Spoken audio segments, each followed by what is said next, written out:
To speak for yourself, presented by Hyundai. Let's move on to the Clippers, who won last night, but not without some controversy again. Marcus Morris Sr. was at it with Luka Doncic. He was ejected late in the first quarter for a flagrant 2 foul. Translation, he hit Luka in the head on his way to the basket. This foul is Morris Sr. appearing to step on Luka's ankle on purpose back in Game 5, if y'all remember that one. Joined once again by Slick Rick, but Marcellus, I'm coming to you first, and sir, it is time to defend your own. Should Marcus Morris be suspended for the flagrant foul on Luka? No, shouldn't be suspended. Look, we know this was a reputational call. If you want to break it down frame by frame, that dude style, you would see that this was actually instigated by Luka. By Luka going to the hole. By Luka playing basketball. Sorry, Luka. No, stop hooping. You're Stop trespassing in the defender's body space. Look at that. You see, first of all, the chicken wing and the lean in. That's how you play defensive end, not how you play offensive basketball. But in that process, we all know that there's a history. There's contention there. So we're reading this situation. And then I think Marcus Morris Sr. in that moment said, oh, you want to play bully ball? Here you go. Now, in that process, did hit him in the head, but not with full extension and not with negative intent. But he did get ball. Not with negative intent? No. Look at his reaction. He's looking at him like, yeah, that's what you get. Hold on. I'm looking at you right now. I'm not mad at you. That's how the game goes. So what we saw right here was guys going full go. Fans always say, man, I want these guys to take it serious, to put it all on the line. You saw Luka putting it all on the line with his defensive end chicken wing and getting into his body space, and you saw Marcus Morris respond. But because of the history came into play in this moment when it shouldn't, and it certainly shouldn't going forward in terms of suspension. No suspension, just, hey, it's called contested playoff basketball. Marcellus.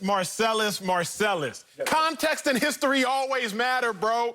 Say you cuddled up late night with your significant other, and all of a sudden, 1:30 a.m., you get a text from Pizza Hut talking about, hey, I miss you. You might be like, you know what? It was just the Pizza Hut auto text. But then the next night, you laying in bed, and you get a call from Pizza Hut at 3 a.m. Marcellus, you're guilty now. What'd I do? Okay, you're guilty. Somebody might be in a different time zone. No, not Pizza Hut. Okay, Marcus Morris, he's guilty because history and context matter. Here's my thing, bro. Marcus Morris, if you want to hit people in the head, we got a whole nother sport for that. You can put on some gloves and you can go boxing. If you want to take cheap shots, we got a whole nother sport for that. You can get yourself in the octagon and you can do your thing. But if you want to play basketball, then I just say play basketball. And Marcellus, I'm not the guy that's like, oh, you're soft. Nah, bro.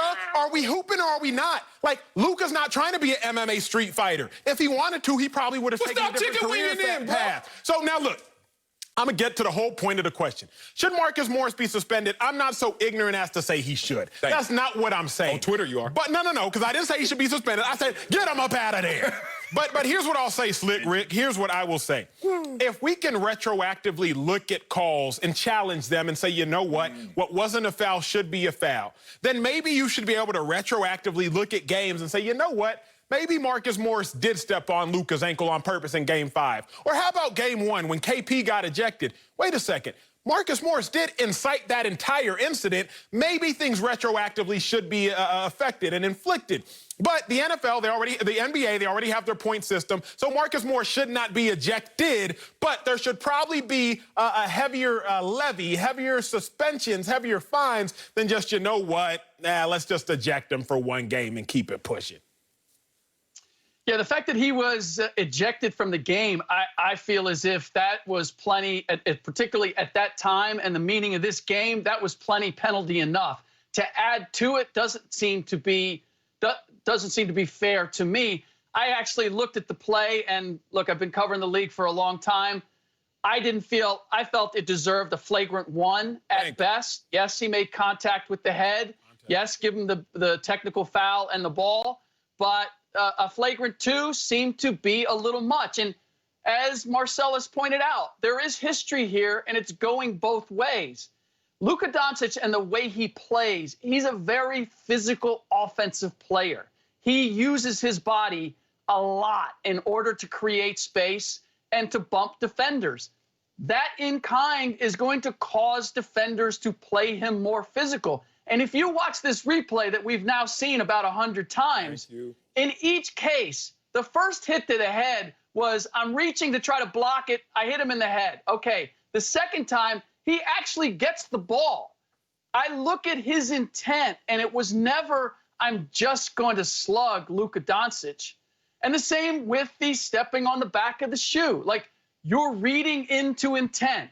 If I'm watching the inbound come in and I'm coming up behind him, it's possible that I step on the shoe unintentionally. I'm confused. It's possible. It's possible. Slick, you just... But I'm not going to penalize. Look, this was my other issue with your probability. You have a better one now. The probability of the space on the floor and all of these guys having an equal opportunity to step on that shoe. No, Marcus Morris covered Luka Doncic for the better part of this series. If there was going to be any interaction, it was going to be between those two, and it was going to be Marcus. But nobody else stepped on anybody else's ankle and took their shoe off. That's a weird coincidence. Anyway, Slick, I have an issue with something you said earlier, Slick, because you, sir, and you and Marcellus, in fact, I'm glad y'all are sitting next to each other so I can couple both of you all together. See, Marcellus texted me, Slick, after he tweeted at me after the fifth game. He don't care about me enough to text me. Hell no. He tweeted at me after game 4, game 5, and said,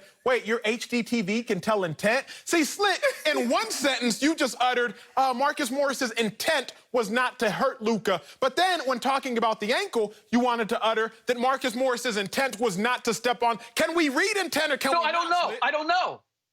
I don't know. So I'm going to put that aside. All I know is he made a play on the ball in the second instance, and that's all I can go by. He actually hit the ball and then came through and got him. So look, in the big picture, I kind of agree with Marcellus in that I feel as if the NBA is adjudicating competitive fire and competition out of the game because we're so worried. Do you, honestly, Acho, let me ask you this about either one of those incidents.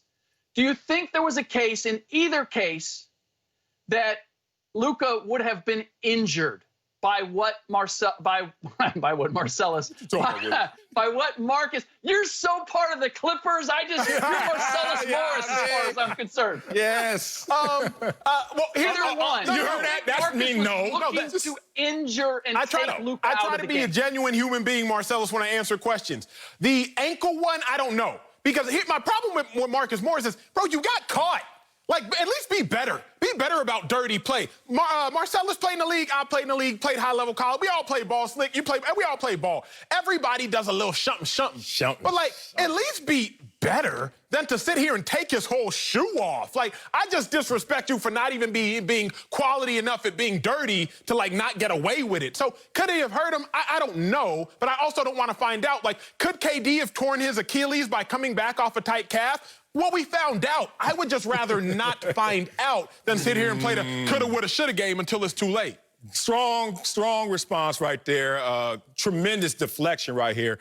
I'm sorry, America. In today's social climate, I can't believe that I actually work with a guy who is profiling right now in this moment. Like, really standing at a distance and passing judgment from such a far space between what Marcus Morris was doing, his intent, and what you're trying to say up here. How dare you slander this guy's entire character and name and game just because of what you think you saw at the crib eating on some nachos. With that said, I can't play a lick of basketball. Speaking of profiling, always get picked first until after that first game they realize, don't judge them by the paint job anymore. Here's the thing. I do know you can't dribble like this and then your elbow like that. And that's how Luka entered the lane with the elbow out. Marcus Morris, I think, showed restraint saying, I'm not even going to fight through your elbow. I'm just still going to swipe at the ball twice. And maybe unintentionally hits him in the head once. But we know this. Once you go above the shoulder, obviously they're going to look at that and probably give you a flagrant 2. But what Acho was also guilty of is basically a case of double jeopardy. You're trying to convict them for the same crime. Like, oh, the game before, you know what you did? You stepped on a shoe and nothing happened. So now when you do anything, we're going to pile on this sentence or we're going to change it just because of we didn't do anything in that moment. Call your foul when it's a foul. And when it's a foul, we're only talking about this narrow scope of the incident and infraction. You can't bring everybody's history into one specific moment. How are you even going to play Marcellus, that? so you're simply going to act like every Slick, please speak some knowledge into him.